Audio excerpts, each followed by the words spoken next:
Hello and welcome into the second consecutive special edition of the Couch Potato Report. I'm Dan Waters, your host.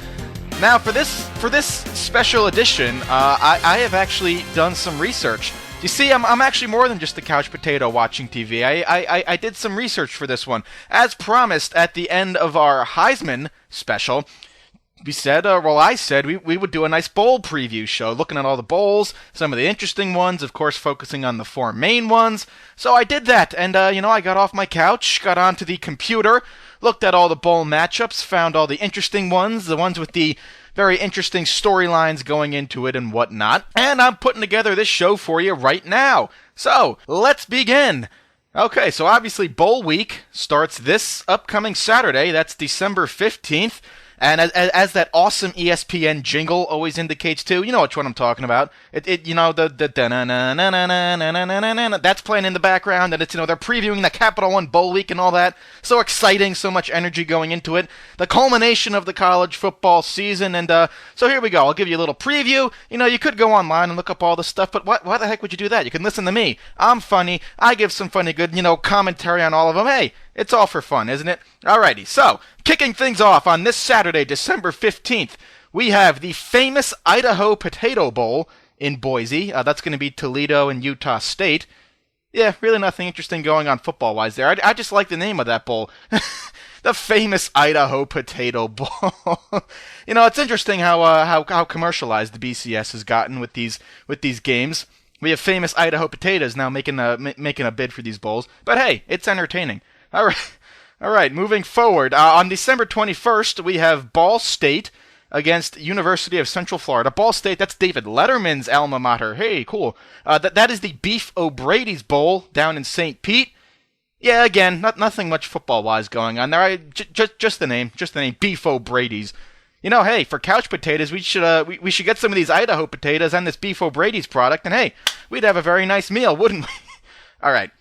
All right, joking aside, now time to get serious. So, the good bowls don't really start till after Christmas. The first one being on December 27th. That's the Holiday Bowl. It's going to be Baylor against UCLA.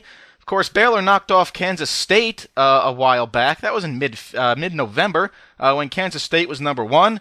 Again, they put up a ton of points. They got the very powerful offense going into it, so that should be cool. Also, UCLA, we did a Game of the Week portion with UCLA in the UCLA-USC game.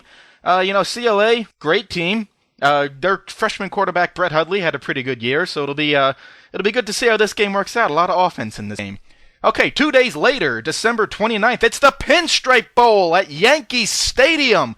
Oh, that's great. It's going to be Syracuse, hey, hometown Syracuse, against West Virginia. We also all remember in that same mid-November stretch, the upset craze that happened in mid-November, Syracuse knocked off the then undefeated Louisville Cardinals, and, well, that's kind of why they're actually getting a bowl game. So yeah, down at Yankee Stadium, of course, that's a lot of fun. They redo the field, they make it all nice for a good football game, fun atmosphere, down in the Bronx, a lot of energy. That should be a great one to watch. Okay, moving forward yet again, going to New Year's Eve. December 31st. Hey, obviously there's a lot going on that day besides football, but if you get an extra minute, hey, check out the Chick-fil-A Bowl. That'll be LSU Clemson. Both finished in the top 15 in the BCS rankings. LSU was ranked number 9. Clemson was number 14. LSU being the SEC team, you gotta like them in that game. But hey, Clemson had a pretty good year. You never really know what can happen in these bowl games. Okay, so now the day after New Year's Eve, after you were up to midnight and having all your fun, if you're lucky enough you had a girl that you got to kiss right at midnight, but hey, after that day, back to football, because January 1st, the first day of the new year, is all college football day. It's probably one of the greatest college football days of the year, because you got some of the greatest bowls of the year on that day. Of course, that's, January 1st, and we're talking about the couple days following New Year's Day as well. So, one of the better non-main bowl games in the BCS bowls this year will be the Capital One Bowl. Again, that's January 1st. That'll be Georgia against Nebraska. A lot going into this game. Obviously, Georgia, we'll see how they respond after that heartbreaking SEC title loss, where they had the horrible clock management.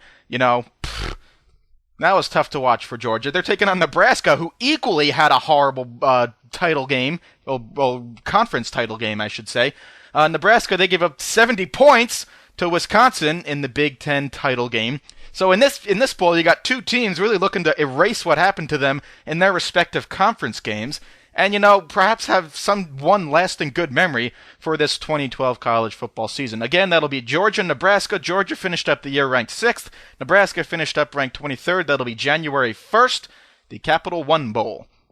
Okay, so now we got to get to the main bowls, okay?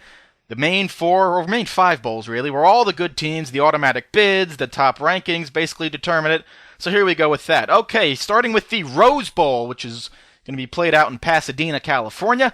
That will be Stanford against Wisconsin. Okay? Now, of course, we remember in the conference title game, Stanford quarterback Kevin Hogan had that great Pac-12 game, won MVP. Took Stanford to the Rose Bowl for the first time in 10 years, something that even Andrew Luck didn't do. And of course, Wisconsin, interesting with this game, Wisconsin's the only 5-loss team to get a Rose Bowl berth ever. And, as we just mentioned with the previous bowl game, the Capital One Bowl, Wisconsin put up 70 points against Nebraska in the Big Ten title game. So we'll certainly see how they play in this one. Don't really expect them to get 70, but hey, once again, you never know. Moving now to the Orange Bowl. That's going to be down in Miami. That'll be Northern Illinois against Florida State. Northern Illinois, they got that great quarterback Jordan Lynch, who again had an unbelievable game in title week. He looked great. He's going up against that Florida State defense. Florida State had a great season, finished up 11-2, ranked number 13 overall in the final BCS standings. They certainly overachieved this year. A lot of people didn't think that they would be that, or at least top 15, but hey, they looked very, very good. Okay, now moving on to January 2nd, we have the Sugar Bowl. Woo, that's a fun one. That's going to be in New Orleans at the Mercedes-Benz Superdome. This one, if there's ever a bowl game that might be kind of a sleeper, it's going to be this one, because it's Florida against Louisville. You gotta hate that the Big East still gets that automatic bid to one of these 4 main bowl games. Louisville, I mean, come on. Yes, they had a good year, but Jesus, man, it's the Big East team. But of course, the Big East always gets an automatic bid to this game. Louisville, who ended up in a 4-way tie for the Big East, they didn't even win it. They ended up in a 4-way tie with UConn, Rutgers, Syracuse, and of course themselves. Rankings put them into this game. Again, if there's any reason to ever doubt the BCS, look at this game. Why the heck is Louisville playing in it? But I digress. Okay, next day, January 3rd, we have the Fiesta Bowl. That's going to be in Glendale. That's going to be Oregon against Kansas State. Very interesting game here. Oregon had some kind of season. They were ranked number 1, number 2 a couple of times in the year. Of course, you remember in a previous installment of the Couch Potato Report, we talked about the Oregon-USC game, where Oregon put up 62 points against that USC defense. Oregon's obviously got a great offense with pretty much led by Ken John Barner and their quarterback Marcus Mariota. So should be good game there. A lot of offense. Again, of course, Kansas State has Colin Klein, who was in the running for the Heisman. Of course, he lost to Johnny Manziel. But, again, a lot of offense in that game. Should be exciting. Alrighty, now to the big daddy of them all, the BCS Championship game. Going to be played in Miami on January 7th.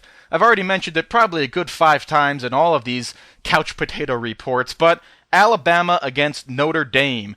And you know what? To talk about it now might be a bit foolish just because it's still about a month away, but to preview it in just a tad, you got that Alabama running game who tore up Georgia. Again, over, 350 yards of rushing against Georgia, going up against that Manti Te'o-led Notre Dame defense. We'll see how that works out. Of course, the continued emergence of Notre Dame quarterback Everett Golson, we'll see how he handles this Bama defense. Again, can Notre Dame send a message to the rest of the college football world by knocking off an SEC team? If there was ever, possibly, the most remote chance that there was ever any doubt that the SEC was the most dominant conference in the nation, it all got erased this year. This year, above any other year, the SEC just completely tore it up. Notre Dame managed to escape it, though, so they're going to be playing in this national championship game. If you're Notre Dame, that's got to motivate you, fuel you. You got to knock off this SC team. Again, get Notre Dame back on top. The storied franchise, of course, dating back to the Ara Parseghian, Dan Devine, Lou Holtz eras.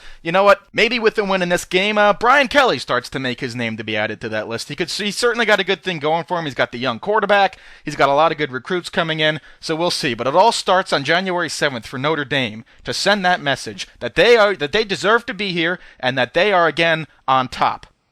That's one of the other storylines that's been, introduced as being a part of this game is, hey, if Notre Dame went up against a Georgia or an LSU or hell even, a South Carolina, would they even win? You don't really know. I mean, these SEC teams, as I've said a million times, are just so good. But Notre Dame can erase all of that with a win and prove once and for all that they were the best team, not just this year, but hey, they could have a budding dynasty here. So we'll see what happens. Again, that's coming up on January 7th. So there it is. There's your bowl preview. The best of the bowls. That sounds cool. The best of the bowls. Well, coming up, it all starts this Saturday. Bowl week. 2012 into 2013. It should be a really good one. So hit the grocery store, get yourself a lot of snacks, get yourself a lot of beer, sit on that couch, watch these games, and just enjoy. You gotta love it. And so there you have it. The 2012-2013 bowl preview for college football. A lot of good ones there. A lot of ones that might be kind of blowouts. A lot of ones that could be very interesting. But the great thing about bowl week is, well, we've seen it a million times. A lot of unexpected stuff can happen. So we'll see. Should be a lot of fun. As we wrap up this bowl special, I have to just say one thing. As mentioned, way back, the last week of September, I think, was the first time I ever recorded anything for this program. It was like my intro. I mentioned that this was for a senior capping project for my college. I go at Marist College. Again, capping is like the course that all the seniors have to take. Stresses them the hell out, but you know what? I actually had a lot of fun with this one. A lot of hard work.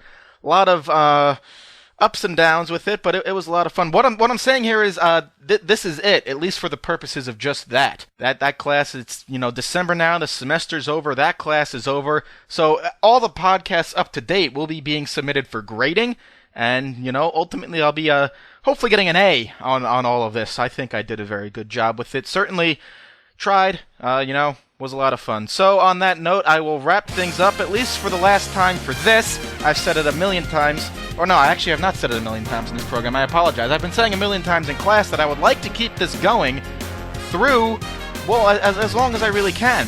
Obviously college football is ending, but hey, we still got a lot of the bowl games we can talk about. And hey, what does a couch potato do in the spring? Well, if we're going to stick to the collegiate level, you got college basketball. Hey-oh, that's always fun. You got March Madness, all that stuff, so you never know. This could be the beginning of something great with the Couch Potato Report. I certainly hope it is. Again, I am Dan Waters with the Couch Potato Report. Thanks for tuning into the Bowl Special. Hey guys, as always, I cannot do it without you, the listener. So thank you, you're the best. Talk to you again soon.